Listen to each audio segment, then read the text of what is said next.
পুরান ঢাকা।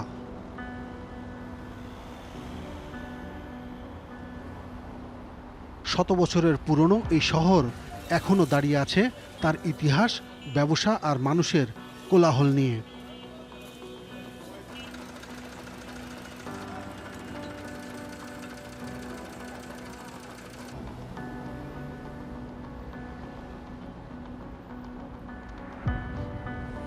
কিন্তু এই পুরনো শহরে নতুন করে দাঁড়ানোর চেষ্টা এই ২০ তলা বাণিজ্যিক ভবনের। এর মালিক ঢাকা জেলা পরিষদ। স্বপ্ন ছিল শত শত ব্যবসায়ী এখানে দোকান করবেন, ঢাকা জেলা পরিষদের আয় বাড়বে, আর সেই আয় দিয়ে হবে জেলার উন্নয়ন। জেলা পরিষদের তথ্য বলছে ভবনের ২য় তলাতেই দোকান বরাদ্দ নিয়েছেন জাকির হোসেন নামের এক ব্যবসায়ী। চুক্তি অনুযায়ী আজ থেকে ১০ বছর আগে এখানে বসেই ব্যবসা করার কথা ছিল জাকির হোসেনের। কোথায় সে জাকির, কি করেন এখন?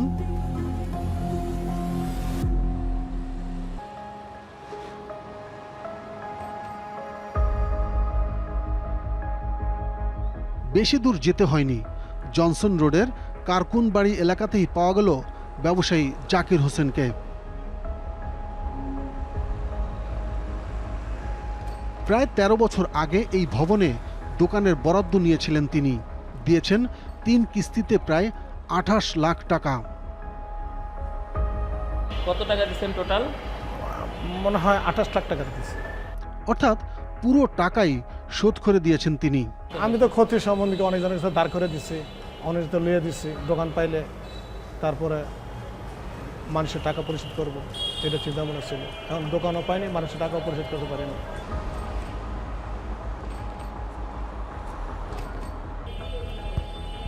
যে তলাতে তিনি দোকান বরাদ্দ নিয়েছেন, প্রতিদিন একবার করে ঘুরে আসেন সেখান থেকে।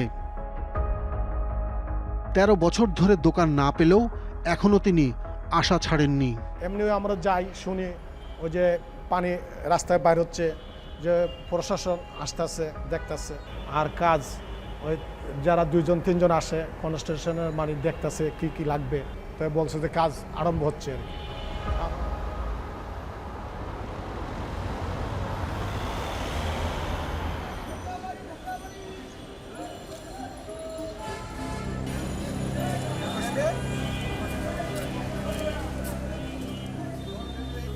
কিস্তির সব টাকা দিয়ে দোকান পাননি মিটফোর্ডের পুরনো ব্যবসায়ী জওহরলাল দত্ত। প্রায় ৮-১০ বছর ধরেই কাজ বন্ধ। কেন বন্ধ, কি আসে বিষয়ে কিছু বুঝতে পারতেছি। কার সাথে কথা বলবে সেই জিনিসটি তো খুঁজে পাচ্ছে না। সরকারি ভবনের বিরুদ্ধে কোথায় অভিযোগ করবেন সেটিও জানা নেই তাদের। কষ্টের জমানো ৩৫ লাখ টাকা দিয়ে ২০১৩ সালে এই ভবনের দোকান বরাদ্দ নেন তিনি।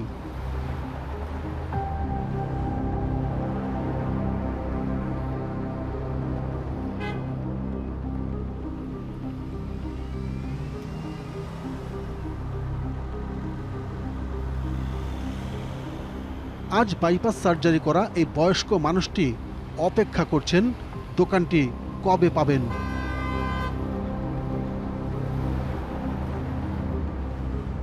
আমাদের ঘুরে ঘুরে দেখাচ্ছিলেন কোথায় হওয়ার কথা ছিল তার দোকান। এটা যখন কনস্ট্রাকশন আরম্ভ হয়েছে তখন উপরে উঠছে, উঠটা দেখছি যে এই দোকানটা আমাদের জন্য বরাদ্দ। তো মনে হয় ঠিক আছে। আপনারটা ছিল কি ৩ তলায় না? ৩ তলা সরকারি ভবন, এর চেয়ে বড় বিশ্বাস আর কি হতে পারে? কিন্তু সেই বিশ্বাস যে একদিন অবিশ্বাস্য দুর্ভোগের কারণ হয়ে দাঁড়াবে তা কখনো ভাবতেও পারেননি। এ তো কোটি কোটি টাকার সম্পদ নষ্ট করে দিব, দেশটা করে দিব, এটা দায়ভারটা কে নিবে? আমরা যারা টাকা দিচ্ছি আমাদের টাকাও কি ভেনিশ? একজন ব্যবসায়ী পুরো টাকা দিয়েছেন আর ১৩ বছরের বেশি সময় ধরে অপেক্ষা করেছেন নিজের দোকানের জন্য।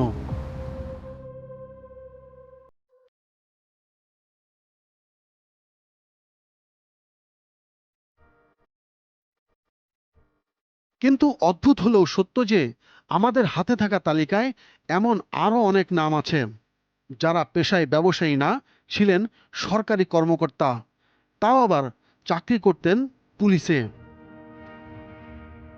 পুলিশ কর্মকর্তা মোহাম্মদ সাইফুল ইসলাম, আমিনুর রহমান ও রানা প্লাজার মামলার তদন্তকারী কর্মকর্তা বিজয় কৃষ্ণ করের নাম নিশ্চিত হতে পেরেছে টিম 360 ডিগ্রি। আপনি একটা দোকান বরাদ্দ নিয়েছিলেন, হ্যাঁ। ওইটা কি পেয়েছিলেন দোকানটা? না পাই নাই। টাকা কি পুরোটা দিয়ে দিয়েছিলেন?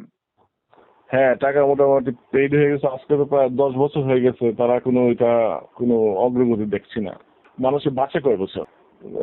আজকে তো প্রায় 10 বছর হয়ে গেল। জি, 10 বছরের উপরে। তখন প্রধান নির্বাহী কর্মকর্তা তো ছিলেন ডেভিড পল খন্দকার স্বপন। হ্যাঁ, সঠিক উনি ছিলেন।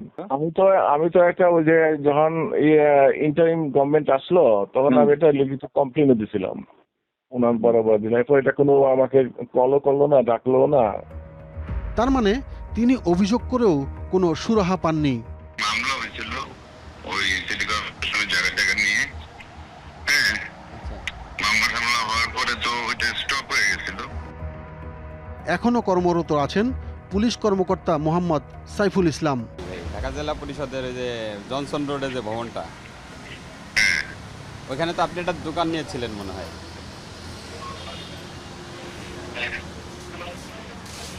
দোকান জি জি। আবেদন করেছিলাম। হ্যাঁ। আচ্ছা, আপনি কি টাকা দিয়েছিলেন পুরো? কিসের টাকা? ওই যে দোকানের আর কি টাকা কি দিয়েছিলেন দোকানের?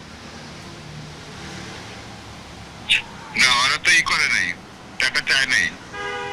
ও, টাকা চাই নাই না? আচ্ছা, আপনার সাথে কি একটু দেখা করা যাবে? দেখা করে কথা বলা যাবে ভাই? আপনি কোন দিকে আছেন? আমি তো ট্রেনিং এ ভাই। ও আচ্ছা।